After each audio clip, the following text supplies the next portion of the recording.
Market Mantra. Market Mantra. Market Mantra. Market Mantra. Market Mantra.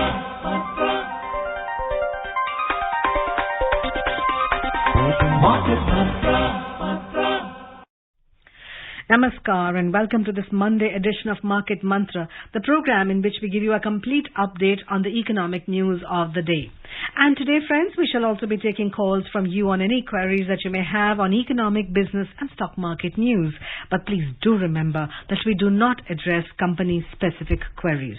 Well, you may call us on the numbers 23314444, 23717106 and 23717117. And yes, if you're calling us from outside Delhi, please do not forget to add 011 as a prefix to these numbers. I am Lalema Aneja Dang and with me is my co-anchor in Hindi, Sonu Sood. धन्यवाद लालिमा। नमस्कार श्रोताओं, market मंत्र में आपका स्वागत है। रोज की तरह आज भी हम ताजा आर्थिक समाचार आप तक लाएंगे। आज सोमवार है और हर सोमवार की तरह आज आपके सवाल भी सीधे कार्यक्रम में शामिल करेंगे। आर्थिक, व्यापारिक और शेयर बाजार से जुड़े किसी भी विषय पर आप प्रश्न पूछ सकते हैं। हालांकि आपको बता दें कि इस कार्यक्रम में किसी विशेष कंपनी या स्टॉक के बारे में जानकारी नहीं दी जाती है। प्रश्न पूछने के लिए आप इन नंबरों पर फोन कर सकते हैं 23314444, 23717106 और तीसरा नंबर है 23717117। दिल्ली से बाहर के श्रोता इन नंबरों से पहले 011 भी डायल करें। सवालों के जवाब देने और चर्चा के लिए कार्यक्रम में आमंत्रित है वरिष्ठ आर्थिक विशेषज्ञ रूरल वॉइस के एडिटर हरवीर सिंह। हरवीर जी नमस्कार, कार्यक्रम में आपका स्वागत है। नमस्कार। और अब सबसे पहले हेडलाइंस के साथ हैं लालिमा Aneeza dang. Thank you, Sonu. Yes, the headlines first. At the stock market, sparing its early gains, Sensex gains 145 points. Nifty moves up 11 points. Rupee weakens 19 paise against the dollar.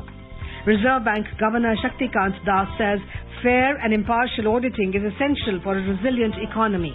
And formal job creation in August stands at 1.48 million, a growth of 12.9% over July. Share बाजारों में शुरुआती तेजी गंवाते हुए Sensex 145 अंकों और Nifty 11 अंकों की बढ़त पर बंद हुए। रुपए में डॉलर के मुकाबले 19 पैसे की गिरावट हुई।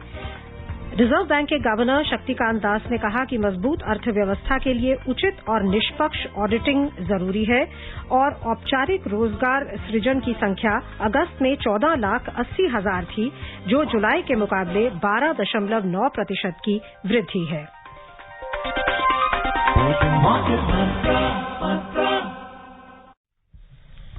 शेयर बाजारों में शुरुआती तेजी गंवाते हुए बॉम्बे शेयर बाजार की सेंसेक्स 0.2% की तेजी से 145 अंक बढ़कर 61,766 पर बंद हुआ।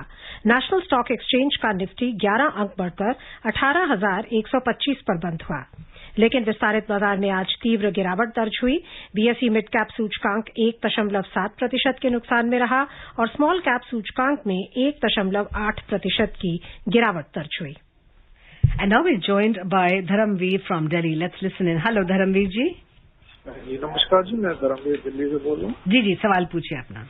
सवाल मैं ये पूछना चाहता हूँ, थोड़ा ऊंचा बोलिए धर्मवीर जी।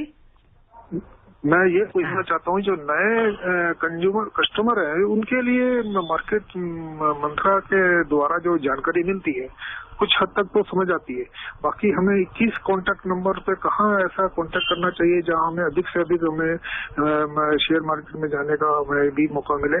मेरा सवाल ये है कि जैसे कि आजकल ज्यादातर लोग एफडी ही करते हैं, तो जैसे जो गोल्ड है, मेटल गोल्ड है, वो खरीदना ठीक है या गोल्ड बॉन्ड आते हैं वो खरीदना ठीक है? इनके दोनों के बारे में कुछ बता पाएंगे? धन्यवाद। देखिए, ये आप बात करें इन्वेस्टर की कि आप इन्वेस्टमेंट करने की अपॉर्चुनिटी का किस तरीके से ज्यादा जानकारी मिले।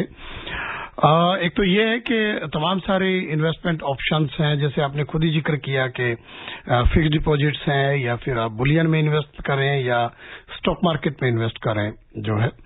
तो उसके लिए स्टॉक मार्केट के लिए एक तो आपको ये है कि डीमैट अकाउंट आपको खुलवाना पड़ेगा और उसमें फिर आप इसके डायरेक्ट भी स्टॉक्स खरीद सकते हैं, प्लस आपको किसी एसआईपी के थ्रू इन्वेस्ट कर सकते हैं। अगर आप नए इन्वेस्टर हैं और आपका बहुत बड़ा पोर्टफोलियो नहीं है, उस तरीके का इन्वेस्टेबल सरप्लस आपका ज्यादा नहीं है, तो it is better to go through this SIP scheme, क्योंकि वहां पर जो एक्सपर्ट्स हैं वो आपके पैसे को कहाँ इन्वेस्ट करना है, बॉन्ड्स में करना है या इक्विटी में लगाना है, डेट में लगाना है, तो वो तय करते हैं।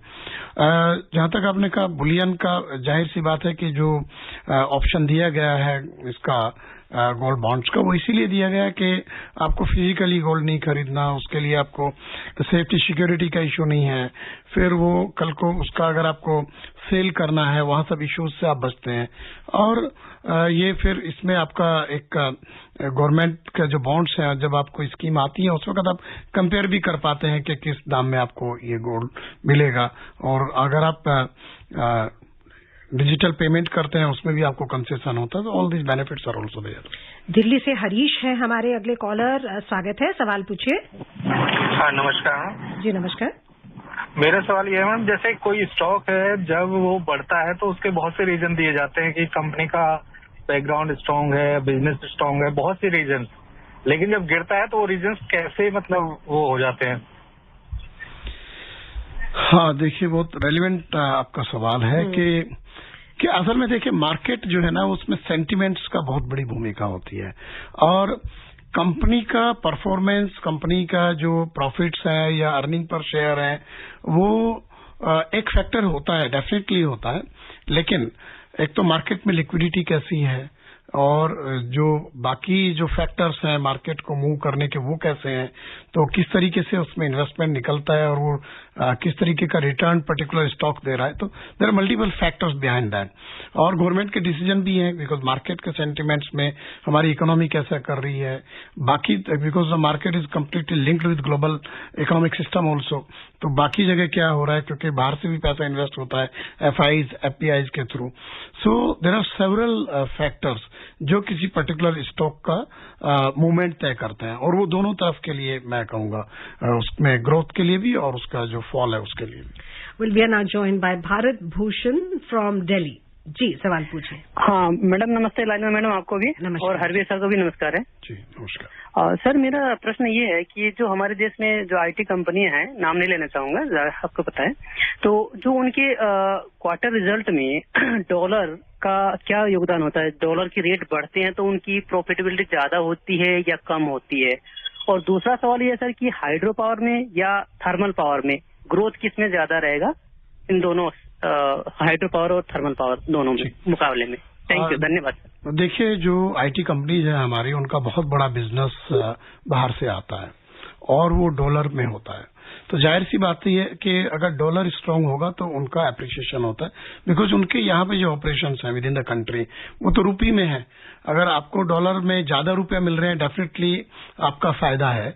तो ये हमेशा किसी भी जो एक्सपोर्टर होता है, वो मर्चेंडाइज एक्सपोर्ट हो या ये आईटी का सॉफ्टवेयर एक्सपोर्ट हो, वो सारा अगर आपका डेफिनेटली आपका डॉलर जब स्ट्रांग होता है तो always it is beneficial to you. ये एक इसमें होता है। आपका दूसरा ये सवाल था कि हाइड्रो और थर्मल का। देखिए थर्मल को लेकर के ये है कि एक तो इवन फॉसिल फ्यूल को लेकर के बहुत सारे प्लान्स, स्कीम्स, नीतियां बन रही हैं देश में, दुनिया में, कि कैसे रिड्यूस किया जाए कार्बन का जो एमिशंस हैं।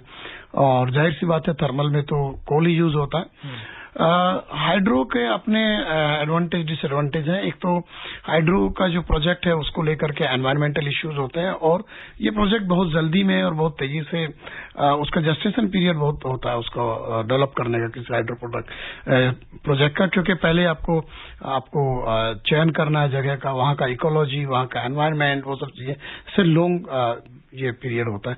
बट हाँ ये है कि अगर सारे नॉर्म्स पूरे करते हुए हाइड्रो का जो प्लांट होता है वो उसका रेकरिंग कॉस्ट बहुत कम हो जाता है, because that is water flow, it moves a turbine और पावर जनरेट होता है, और वो तो एक तरीके से एनवायरमेंट का कोई उसका बाद में इम्पैक्ट नहीं होता, पहले जो होगा सो होगा। बट तो दैट्स वाई ये दोनों के बीच में है। बट हाँ ये है कि अभी भी जो कैपेसिटी है वो थर्मल में ज्यादा ऐड होती है।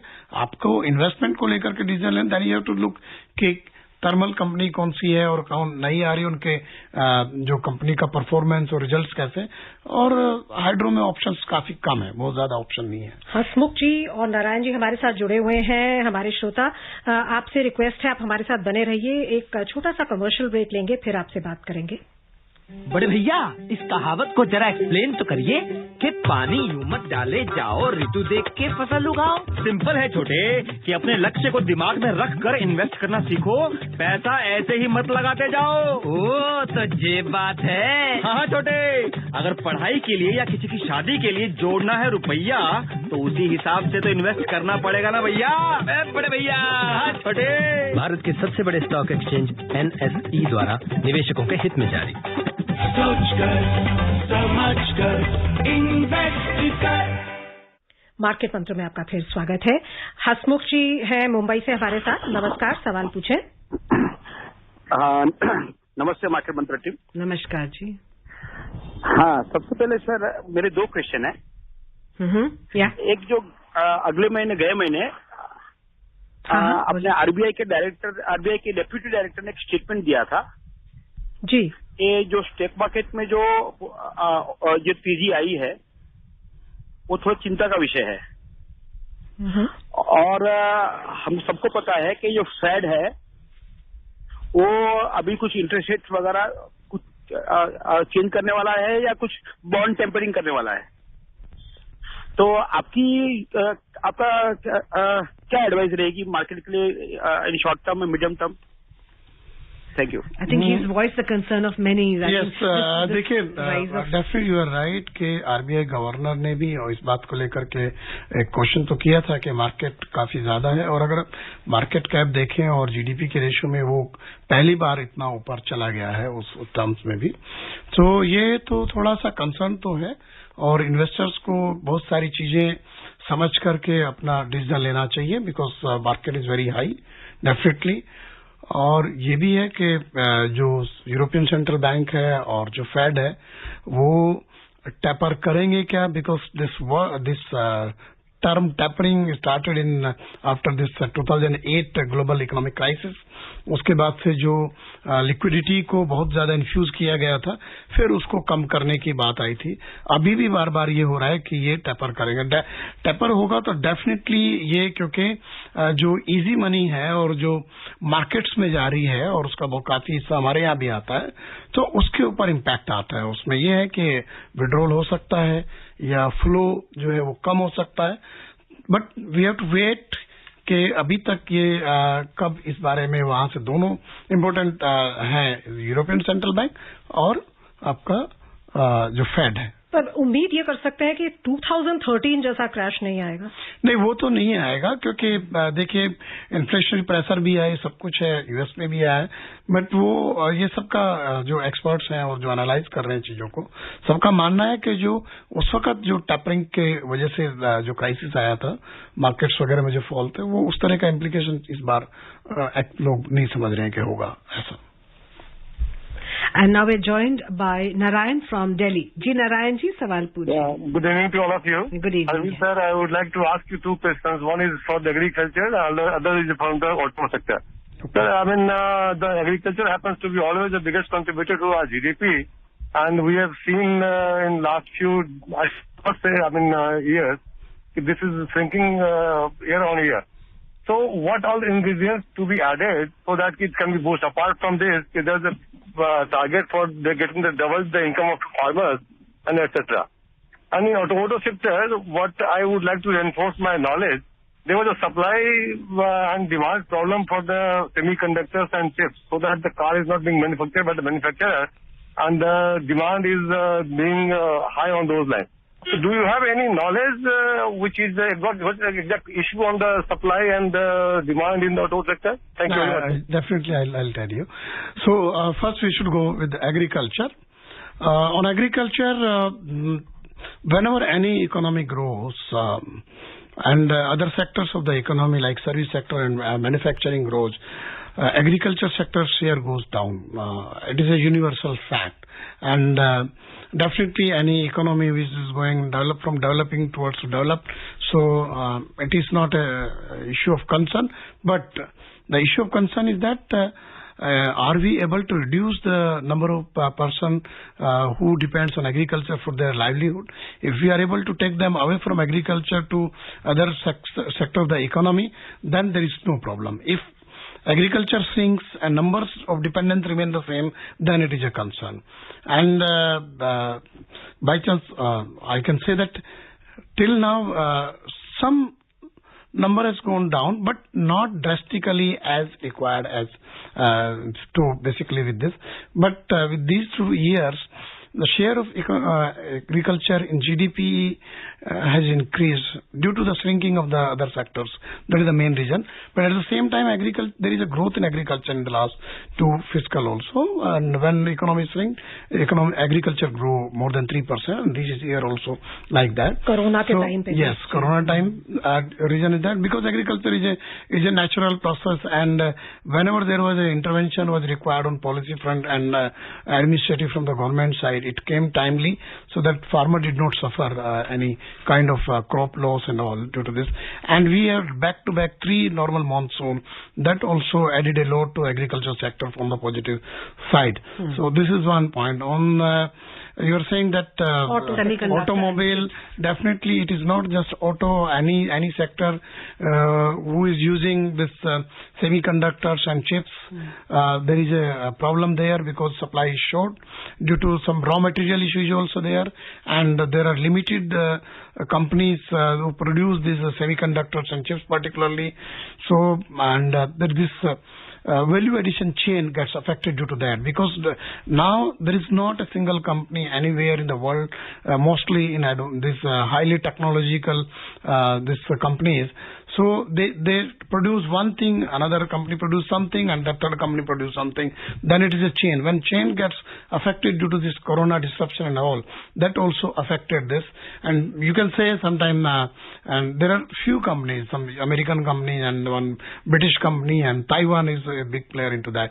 So raw material is also a big issue there. That's why the reason is that. And auto sector, definitely supply is not as much as demand. I can't be very sure that there is too much demand, but definitely there is a recovery on the side of demand. But the way recovery is coming on demand, supply getting affected due to this non-supply of the semiconductor, because now automobile is not like earlier automobile. Now automobile is much more highly computerized vehicle which uses a lot of chips and semiconductors. और अब बता दें अपने श्रोताओं को कि अंतर banking विदेशी मुद्रा बाजार में रुपया आज डॉलर के मुकाबले 19 पैसे कमजोर हुआ और $1 की कीमत 75 रुपये 8 पैसे दर्ज हुई। उधर इस सप्ताह प्रमुख कंपनियों के तिमाही परिणाम घोषित होने से पहले एशियाई बाजारों में रुख मिला जुला रहा। जापान का निक्केई सूचकांक 0.7% की गिरावट में रहा और सिंगापुर का स्ट्रेट्स टाइम्स सूचकांक 0.1% के नुकसान पर बंद हुआ। हालांकि चीन का शंघाई कॉम्पोजिट सूचकांक 0.8% बढ़ गया। दक्षिण कोरिया के कॉस्पी में 0.5% की वृद्धि दर्ज हुई और हांगकांग के हैंगसेंग में मामूली बढ़त आई। यूरोपीय क्षेत्र की बात करें तो दिन के कारोबार में ताजा समाचार मिलने तक यहां भी रुख मिला जुला था। लंदन का फुटसी 0.5% की वृद्धि पर था और जर्मनी के डैक्स में 0.3% की बढ़त थी, लेकिन फ्रांस का कैक 0.1% की गिरावट पर था। 2 श्रोता हमारे साथ जुड़े हुए हैं, रिंकू जी और जितेंद्र जी। आपसे रिक्वेस्ट करेंगे आप हमारे साथ बने रहिए, एक छोटा सा कमर्शियल ब्रेक लेंगे, फिर आपसे बात करेंगे। बड़े भैया, इस दोहे को जरा एक्सप्लेन तो करिए कि बिना विचारे जो करे सो पाछे पछताए, काम बिगाड़े आपनो जग में होत हंसाए। सिंपल है छोटे, कि बिना विचार किए अगर आप इन्वेस्टमेंट करेंगे तो बाद में पछताएंगे और लोग हंसेंगे। वो तो ये बात है। हाँ छोटे, लोगों की बातों में मत पड़िए, इन्वेस्टमेंट सोच समझ कर आज से ही करिए। बड़े भैया। अरे छोटे, भारत के सबसे बड़े स्टॉक एक्सचेंज NSE द्वारा निवेशकों के हित में जारी। सोच कर समझ कर इन्वेस्ट कर। Yeah, welcome back. We are now joined by Rinku, who's calling us all the way from Bharatpur. जी रिंकू, सवाल पूछिए। नमस्कार मैम। नमस्कार जी। मैं ये जानना चाहूंगा कि मतलब ये जनधन खाते होते हैं महिलाओं के, इनके क्रेडिट कार्ड बनते हैं क्या? और ये ऑटो ड्राइव की जो सुविधा मिलती है इसके बारे में कुछ जानकारी चाहिए मेरे को मैम। Thank you. इन्होंने कहा क्रेडिट कार्ड बनता है, जनधन खाते जो खुलते हैं उसका क्या कोई क्रेडिट कार्ड बनता है महिलाओं के लिए, कोई बनता है? देखिए, जनधन खाता तो बहुत बेसिक खाता है और क्रेडिट कार्ड किसी भी अकाउंट से बन सकता है और बिना अकाउंट के भी बनता है. It depends on your individual credit worthiness. तो ये आपका कोई भी बैंक जब आप क्रेडिट कार्ड इश्यू करता है वो आपके खुद के जो क्रेडिट वर्दीनेस है उसको लेकर के तय करता है. अकाउंट के साथ आपको डेबिट कार्ड जरूर मिलते हैं, but credit card is not like it is not directly link to any account also. और अब चलते हैं जयपुर, जहां से जितेंद्र जी हैं हमारे साथ. नमस्कार, सवाल पूछें. हाँ नमस्कार.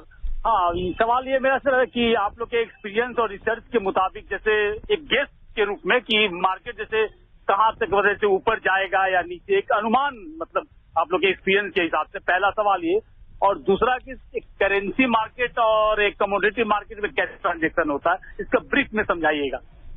Thank you ji. Stock market का क्या प्रोस्पेक्ट है? तो मार्केट में बाकी जो फंडामेंटल्स या जो सिचुएशन है उसको देख करके मार्केट तो लगातार परफॉर्म कर रहा है, but it is very difficult to predict a market.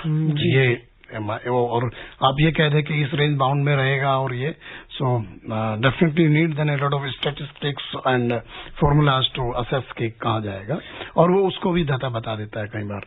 दूसरा जो करेंसी कमोडिटी मार्केट, देखिए कमोडिटी मार्केट में एक तो फिजिकल कमोडिटी मार्केट है, आप जाइए कमोडिटी खरीद सकते हैं, बेच सकते हैं. दूसरे कमोडिटी एक्सचेंजेस हैं जहां पर आप कमोडिटी में ट्रेड करते हैं, और क्योंकि उसमें आपको एक अकाउंट खोलना होता है, और जो कमोडिटी एक्सचेंजेस हैं किस कमोडिटी में कितना आप इन्वेस्ट करेंगे, क्या मार्जिन मनी होनी चाहिए, उसके सबके अपने नॉर्म्स हैं, and you can invest in the commodity market. जो कमोडिटी में सेबी, आजकल तो सेबी हो गया, पहले एफएमसी होता था, फॉरवर्ड मार्केट कमीशन, जिसमें परमिशन है ट्रेड करने का. और करेंसी मार्केट यूजुअली लोग हेजिंग करते हैं. It's highly very high value market in that case जो है. We now have Rajagopalan from Chennai. Ji Rajagopalan ji, सवाल पूछें अपना. Good evening market mantra team madam. Good evening ji. I have one question. Maybe this is the feeling of almost all. I'm a senior citizen, age is 65 years from Chennai. And some time back, I think 2014 or 16, there was demonetization of some currency notes. Okay, and then subsequently there was some assurance by the Prime Minister, I think, if I am right, that necessary thing will be done for the really affected people to get their money exchanged. So, like me, many people are holding the 1,000 rupees notes and other demonetized notes, not heavy, but many people are having it. Is there any chance we will get back that amount, sir? Actually, in 2016, demonetization happened, but a lot of announcements were made, notifications were issued by RBI, and certain condition, there was window that how long you can redeem your old currency. So, and window was extended also, but after certain period it was closed down. There is no assurance from the government after that or RBI that you can redeem those, because when deadline came after that there is no use of that money. और अब चलते हैं कुछ खबरों की ओर. भारतीय reserve bank के governor Shaktikanta Das ने कहा कि मजबूत अर्थव्यवस्था के लिए निष्पक्ष ऑडिटिंग आवश्यक है, क्योंकि इससे नागरिकों में भरोसा पैदा होता है. National academy of audit and accounts के अधिकारियों को संबोधित करते हुए आरबीआई गवर्नर ने कहा कि देश के लिए ये ऑडिटिंग महत्वपूर्ण है, क्योंकि इन रिपोर्टों के आधार पर सार्वजनिक खर्च से जुड़े फैसले लिए जाते हैं. उन्होंने कहा कि ऑडिट की गुणवत्ता और गहराई को बेहतर करने की जरूरत है, और बैंकों और वित्तीय संस्थानों के ऑडिट में सुधार के लिए रिजर्व बैंक ने institute of chartered accountants of India के साथ सलाह कर कई कदम उठाए हैं. Still on more news, formal job creation strengthened further in August with 1.48 million formal jobs created under the Employees Provident Fund organization compared to 1.31 million created in July, a growth of 12.9%. Payroll data by the Ministry of Statistics and Program Implementation released today shows 1.32 million new subscribers added under the Employees State Insurance Corporation compared to 1.33 million in July.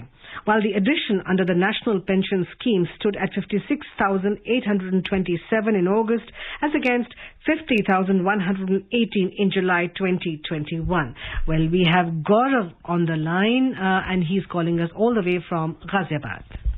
Yes, Gaurav. Good evening. Good evening. Good evening, beautiful ladies.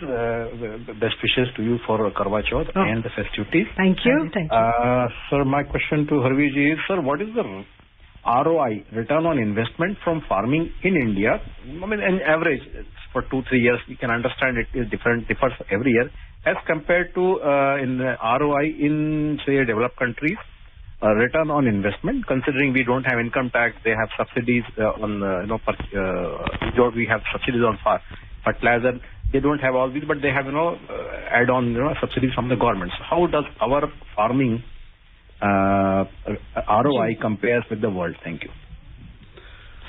Actually, it is very difficult to assess this rate of return on investment in agriculture because it's a very complex subject and it varies from crop to crop, region to region and season to season, basically, because it's a very dynamic subject because you don't know the pricing, what will the pricing, but definitely on some issues like if government is providing subsidized fertilizer, some states are providing subsidized power supply also.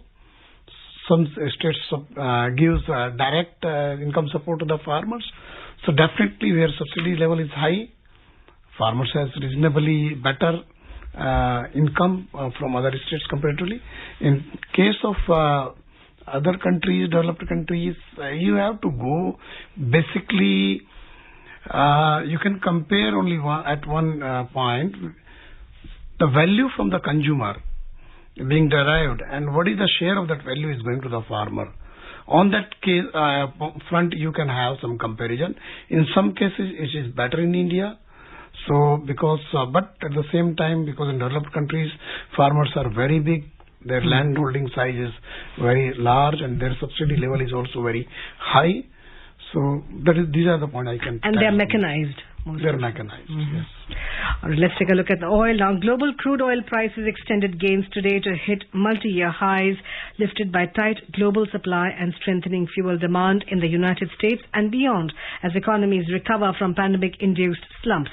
So, Brent crude futures rose 64 cents to trade at $86.17 a barrel. Earlier in the day, the contract touched $86.43 a barrel, the highest price since October 2018.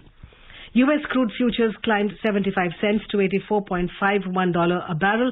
They hit their highest since October 2014 at $84.76 a barrel earlier in the day. Delhi सराफा बाजार में सोना 182 रुपए बढ़कर 47,023 रुपए प्रति 10 ग्राम पर जा पहुंचा। समय खत्म हो गया है।